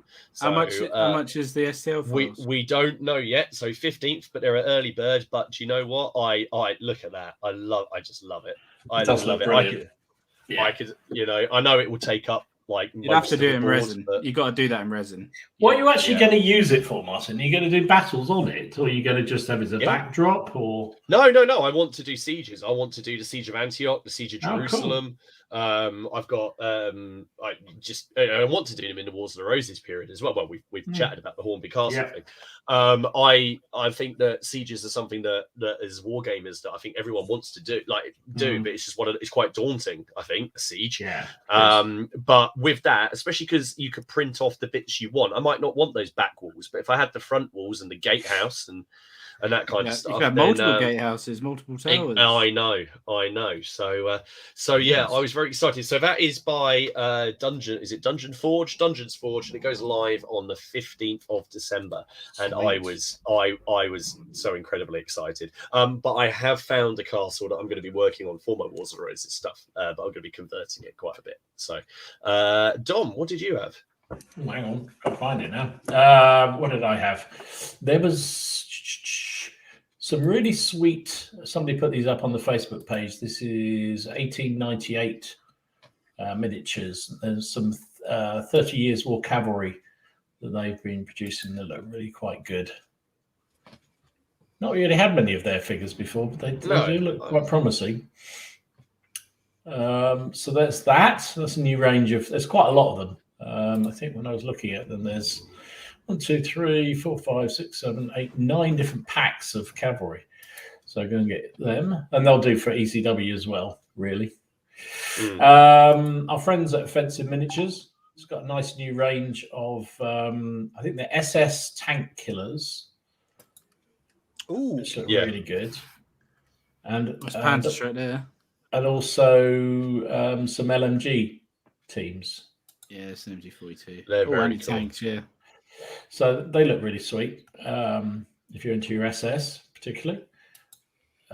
We had, I think we talked about it. We've shown them some of the sprues of this, but they're just about ready to go. This is War Games Atlantic, obviously, with the Conquistadors, which I think they're just waiting for a turniping. That's all I can say on that. Waiting for a turniping. Waiting for a turniping. Yeah, and they do look good. They look quite good. I'm not going to do them though. But I guess you could kit bash quite a lot of the figures into other things. You missed a word out. You're not going to do them yet. No, I'm not going to do them. Full stop. Full stop. Don't need to. I've already got a whole lot of Conquistadors. Don't need any more. But the ones that I'm going to be backing for Kickstarter won't surprise anybody. They showed the cavalry for these Württemberg Piano Miniatures. Piano Miniatures is the company. They did those beautiful, some of the finest Napoleonic figures I've seen. And he's now doing the cavalry and the artillery. And you can buy them as STL files, so you can print them yourself, or as metals. And I believe he's going to be doing if you missed out on the first Kickstarter with the infantry, you'll be able to buy into it again through this Kickstarter. No. Why does when's that going live? Why do they always do them at Christmas? It's the 17th of December, I'm afraid. I mean, they'll look great on my castle. I mean, just look at that. Just awesome figures. So that's where my pocket money's going on that. That's for sure. Oh dear! Well, that is awesome. I did notice that War Games Atlantic this afternoon put up a couple of renders of their Space British. Did you see that? Space I British. couldn't find a decent photo to save, so it's basically for Imperial Guard or something like that. Yeah. Or sorry, Astra Militarum or whatever they're called now. In 40k, so it's basically Anglo-Zulu War style Praetorians, they're the soldiers, Yeah, they're going to be but Praetorians. holding las rifles and like got massive grenades and stuff. So Oh my God. could be quite cool for Stargrave. Let's have a look. Anyone else got any Didn't other I- news? Yeah, didn't I see the Bavarians? Oh yeah, I missed them. Yes, Oh, that's shit, true. yes, of Shit, course. how can we Yes. forget them? Because you were you've been looking at moaning Piano about War that for Games bloody instead. months. I was so excited by that. I didn't put the picture on here. Oh, it didn't go on because we didn't have enough space. That's right. Hang on a second. Yeah, Look delete back to one. yourselves, and I've got it. now. I'll do mine very quickly then. You do yours. A couple of releases for next month from Rubicon. Dom, you'll be pleased to hear about new Rubicon models. I've already subscribed, mate, for them. Yeah. So the one that's here interesting is Panzer II. Oh yeah, yeah, that's going to always be a good model. That does that's look gonna- nice. Yeah. That's going to be nice. Might be the excuse I need to finally get into my Blitzkrieg Germans. And another one for next month, for January 22, Pershing. That's going to be that's going to be a beast of a model. Very late war, but yeah, very late war. But yeah, still haven't bought any Rubicon. Still haven't bought any Rubicon. Sensible. Good man. No, I'm not belittling them because they have fantastic models. I just have fat fingers and I'm a shit modeler, so I can't do them. And that's his statement. And that's the end. that's all I've got to say about them. That's the end of the matter, is it? There I is have nothing fat more- fingers and I am a shit modeler. I am not going to say any more about it. So Nick Games There's a think it's going to be blasphemy if I were to turn up the Conquistadors. That sounds like a challenge, mate. Off you go. It sounds like a I challenge. think not only should you turn at the Conquistadors, I think you should buy that castle that I showed and turn at the castle. Turn at the castle. I love it. So, yeah, he could have a carrot where the minaret was. He could. Oh, I love it. Lots of basically lots of love for pretty much everything I think we've shown tonight. That's Miller's reaction, I think, to the castle. Evil Jim just got a new. I know Miller's been waiting for these that you're just showing, the Bavarians. This is the Bavarians, yeah, from Finally. Matrix. Yeah, they've been waiting for ages to come, haven't they? But they do look very, very good, and they're a bargain actually, because I think you get the bag is 30 quid, and you get 60. well is it? 60 on figures, something like that. I don't know, a lot of figures on them. Can't moan at that. They're good value, that's for sure. They do look very good. But again, I am not buying into them. Just to say that. Even though they look lovely. I've got too many Confederacy of the Rhine also. And the other one I didn't put up, but I found when I was looking around to see what the Two Fat Lardies Christmas annual was going to be about. There's already a supplement for O Group. Ooh, Is it? Which is an early war one. 1940 fall of France and Low Country. I was going to say, is it something to do with bloody French? Because some other dickhead here wants me to buy a load of World War I French, don't they, Martin? I was just pointing out that for Blood and Valor, you could buy that War Games Atlantic box, and there is an army. Do you know what? And There's 4 it times this last week I've been hovering over the buy button. 4 times. Why hover? Just have a drink and go back and have a look. Yeah. I've been on calls. That's the way. Of course, we got. I just thought of one big bit of news. Of course, we got this. We hit 400 in the Facebook group. So thank you. That's the most unenthusiastic yell.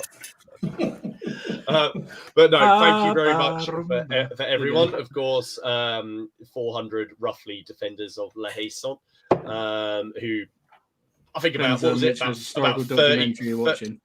30 got out, was it? Something like that. Something like that. Yeah.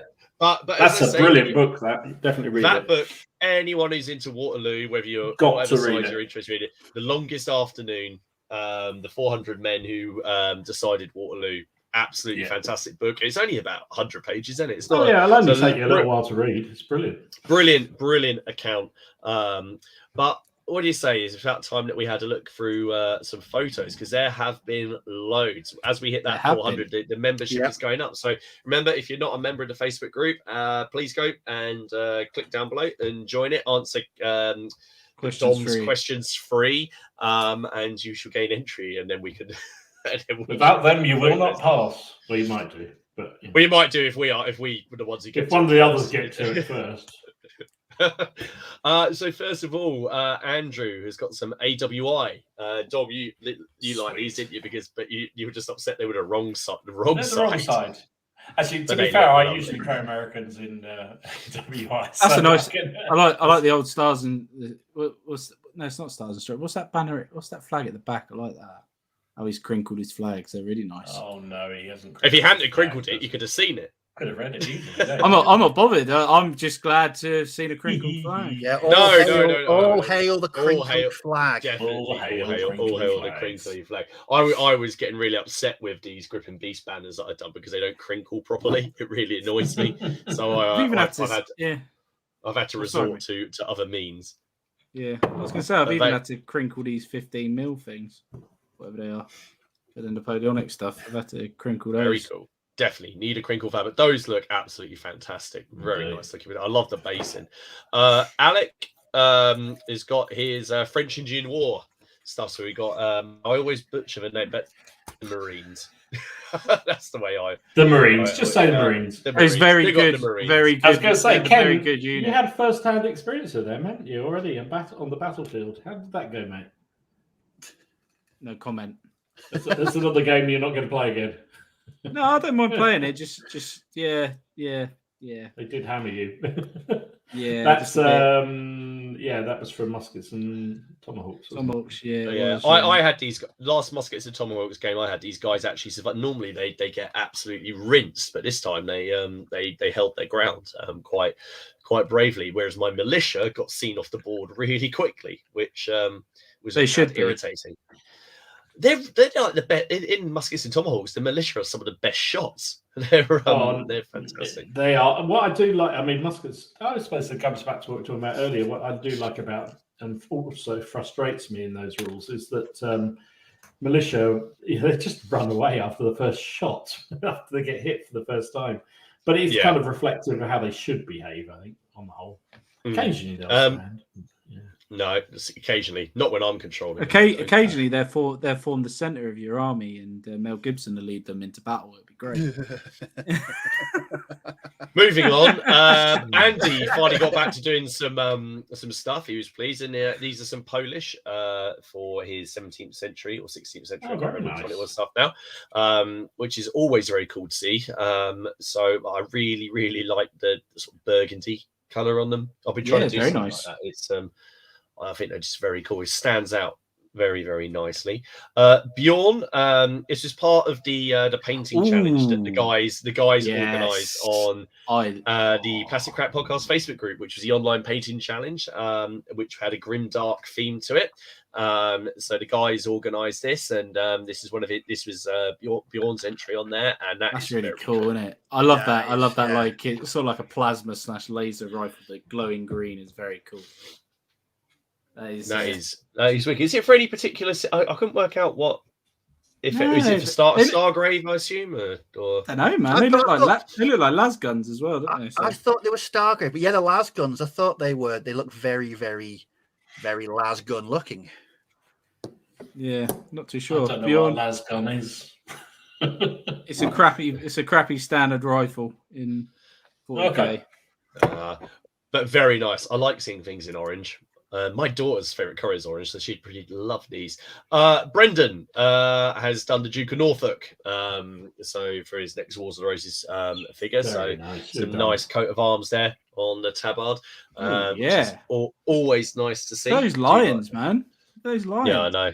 They're wicked. Absolutely. Wow, I like the little crosses. To be fair, I love those. Just around everything else. So always good to see. A bit more Wars of the Roses. Next up, this is Carla. So this is obviously Carla and Jason from Painting Nights. This is the level of painting that you're getting. Look at that. That is awesome. That is so good. Beautiful stuff. That is good, man. They are just so cool. Now, yeah. Hey, that's even cooler. We could put Ken in a bauble. Oh, please. Well, permanently. Good.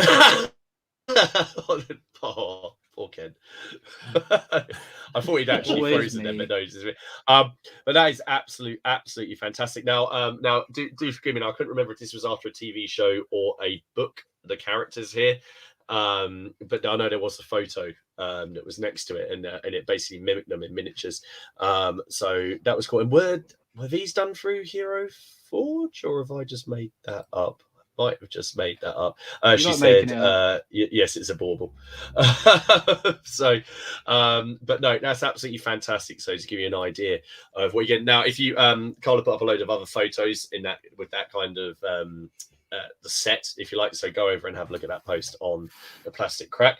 Carl has posted something up which I love because I love this game, and that's Dystopian Wars. This is a boat game. I like. Germans. So Germans, yes. So this is now takes place in the same world as Wild West Exodus. So you are looking at steampunky dystopian German airship flying. Is it spacey boat game?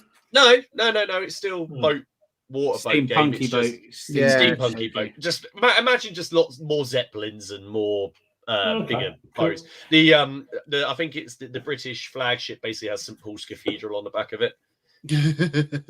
Because of reasons. Because why not? But I do like I just keep meaning to. I have the British set somewhere, but very, very cool. Nice to see.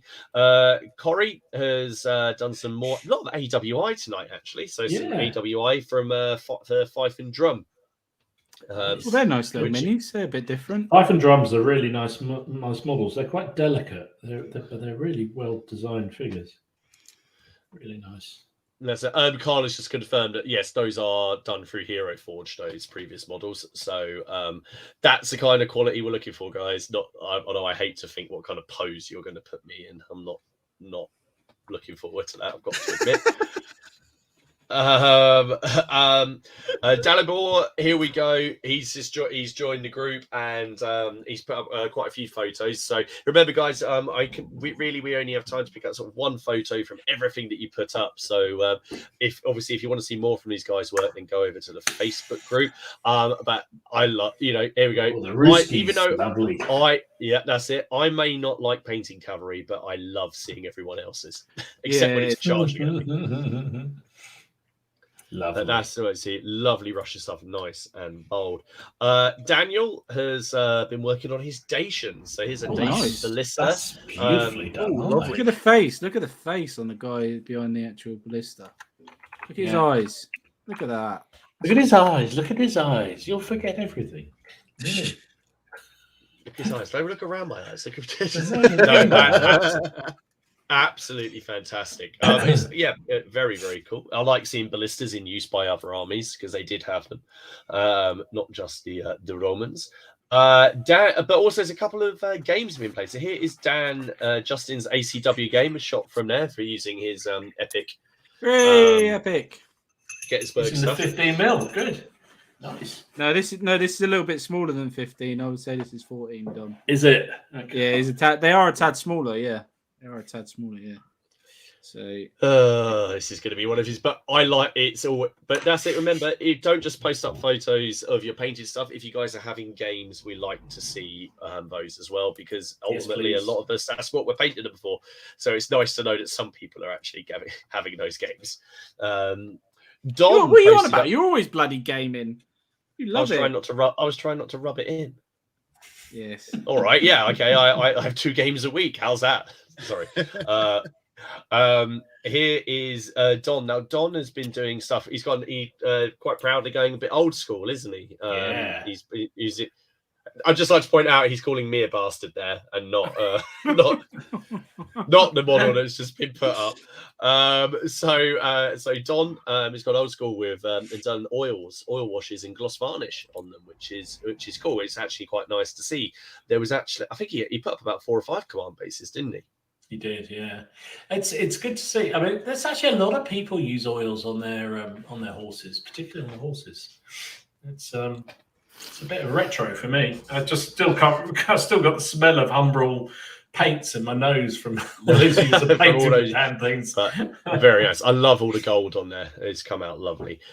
Drew Voltigeurs, the Warlord ones. Very, very nice. So there's the anti-95th group right there. I'm sure they'll do absolutely fine. Granaprigo, French line, 37. Third Battalion, the 37th. Yep. So, but very, very, very nice. Sometimes it's just nice to see like just ranks of infantry. I don't know why. It makes me want to go and make some more, to be honest, because I still have a big pile. And then we've had a new member to the Facebook group. Hideyoshi Darrell has popped up. Now, he's popped up quite a lot of photos recently, and I know he's worked on quite a lot of projects. These are his Franks. So I had to go through all the stuff he'd done, and I was like, which one of these do I want to post up? And I like this one. Can you guess why? Because of because it's a big base. No, they're all separate. They're all 40 by 40. Oh, are they? The running chap at the far end. He's just a lot better at painting it. Yeah, he's just a lot better at painting than us, so it doesn't look like seamless. Yeah, it's because of the guy, the late Roman that's legging it off at the. Yes, they're chasing. So very, very nice stuff. He's put up quite a lot of photos from lots of projects, from Byzantines to Goths, Franks. Very cool stuff. So do go and check that out. James, Steve, look away. Why? Blood and Plunder. Oh, Look at those. Up she rises. How nice are they? They're just. Although I did hear that the release for that is like pretty much pre-ordered and sold out everywhere, Steve. So we might be all right. That's not fair. Just because it's probably good, but it's not, because I probably would have made an inebriated Friday night purchase anyway. So, well, I've spoken to James, and I think this may come to CrackCon. So we will have to see. Jim Reaper also had a game the other day. I believe he was playing his other half. I can't remember what he said. I think he might have said it was a draw, but I liked seeing all the ranks of Prussians all together. I was trying to work out what his board was that he was playing on there. I couldn't work out. Oh yeah, it's kind of like a soft foamy sort of, isn't it? Yeah, Jim, what is it? What is it, Jim? It's where he tells us like a kid's playmat or something like that. Yeah. Another new member to the group, Jonathan. So he posted up. So here's some the forces of the Covenant. There we go. So very, very nice. Wavy flags again. Nice to see sort of wings. But I was looking at his bases. It's like, is he actually put those on just like cut mahogany or something? like proper mahogany. I know he hasn't based them up yet, but I was like, wow, that's. I mean, to be honest, that's an upgrade from the Cork, isn't it? But absolutely no warp in fantastic there. looking unit. Absolutely fantastic looking unit. Always like to see the pikes. Joshua, he's put up a few things, but he's using these Claymore castings models in his Baron Wars project, and I really like how dynamic the Claymore castings figures are. They are very cool, and some nice color choices. I thought on the cows there, something a bit different. Kev, the guy who I play against quite a lot, Kev, he's posted this up. That's his Silver Bayonet British. Oh, nice. very nice. Posted up. Nice. Very, very cool. Nice. I think they may actually be the first kind of Napoleonic era things he's ever done. And he's done some AWI bits and bobs for muskets and tomahawks, but I think like just going forward, 50 years. So, but my favourite model there is actually the bloke on the left. I really like the investigator with the weird scarf. I'm thinking I want to do him as Sean Bean. Because if you did him with flowing locks, because he's got his shirt done, he's got his shirt over his navel. Yeah. It's perfect for Sean Bean, isn't it? Matthew Hunwick has done some British Airborne. Oh, nice done. All right, very, very nice cool. Camo, I love you. That's just the only thing. I keep on thinking about doing some World War II, but the thought of camo, just mate, you can paint. what are they called? Tabards and all that sort of stuff. But you worried about gamma? I'm not worried about it. I can do it. I just don't like doing it. It's another thing that I'm not just a fan of. I don't know. I need to. I think maybe I just did so much for it at 15 mil for Flames of War that maybe I haven't. It's been a long time since I did any World War II. Next, Neil has been working on ECW, so there's an ensign, I believe, for his Royalists. Very nice. Which is very, very cool. And nice to see a Royalist, I'd just like to say. The next is now this one came in through the email and emailed this to me. This is Luke, and he's been working on our. Oh wow! Got Ken. Who's that? Whose livery is that? That's Warwick. That is Warwick. Yes. So very, very cool. Now, what if I told you only started painting 2 months ago? Bloody hell! Really? Bloody hell! Good on you, mate. He only started on these about a week ago, I think he said. I think we got a Dom in the making. Yeah, there we Good are. on you. So finally, someone with some decent productivity. Good on you. Absolutely fantastic. So well done. They look brilliant. I just love the mat you got them on for the Frosty Towton ground. I think that is very, very cool. So no, when he emailed me, he said that his granddad had done Napoleonics, and I think his dad had done modelling as well. And he's got into it, and he's chosen a proper period. He's done the Wars of the Roses. So fantastic! What a great group. So great start. Let's see some more. Patrick is going in with some more World War II. Ooh, nice. And I can't remember. Sorry, I meant to write it in the description what these were. I'm not as hot on my World War II. I think they're US Infantry 4O group. Yeah, they are US Infantry. Yeah. Fantastic. I love the basing. I love the basing. Lots of tufts. Paul, another Wars of Roses commander, my old pal Hastings, ready to take the field. Sweet. There. Sorry, I'm only speeding up slightly because I've just noticed we've gone over the 2 hour limit. And then Paul. Oh, there you go, Ken. Oh, Terminator. Space Wolf. Space Wolf. Do you know what I like about that? Is that he's actually used grey armour. None of this Ponzi sky blue malarkey. Nice grey armour. All right, Steve. Jesus. Yeah, controversial, Steve, but yeah, okay. Wow, love it. Wow. I still love my 40k fluff. Don't get me wrong, and I think I'm scarred from 40k second ed. The way the Space Wolves are painted back then. You don't like Space Wolves grey blue. You don't like that colour. No, I prefer that grey. That to me is what the Space Wolves should be painted like. Right. Well, before his blood. Now Richard, who of course is the owner and he painted these. He's also the guy who produces these models, and these were converted by one of his friends, so he painted them up for him. So these are the bloody miniatures, and these are all metal, and these have been converted into this lovely looking little vignette here, and then he's painted them up. So absolutely fantastic. That green on the officer's cloth, it's just awesome, and the yellow, it looks wicked. Simon Voyle is working on some Volkstrom. Nice. They're very, very good. Oh, sweet, yeah. Yeah, really good job on them. Oh, I like the one that's surrendering. I like that. Yeah. That's cool. You don't see that too often.